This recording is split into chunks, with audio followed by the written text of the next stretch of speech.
Thanks. In today's currency report, the Japanese yen is showing weakness as investors choose higher yielding assets. Lydia Thu joins us with more on the story. Lydia? That's right, Mark. Well, we've really shifted here from dollar weakness this morning to more of a weak yen story.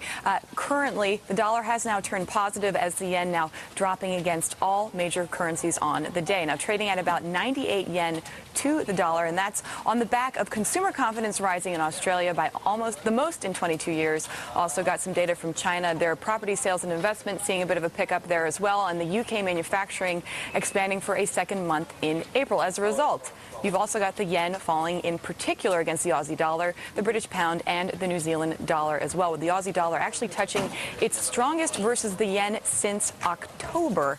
And just to illustrate what higher yielding assets means, people tend to add to these higher yielding positions when there's a pickup in risk appetite. You can see by comparing those key rates in Australia at about 3% in New Zealand versus Japan, which is at 0.1%, just how those differentials stack up for you there, Mark. And Lydia, you also mentioned dollar weakness. What's the outlook for the dollar from here?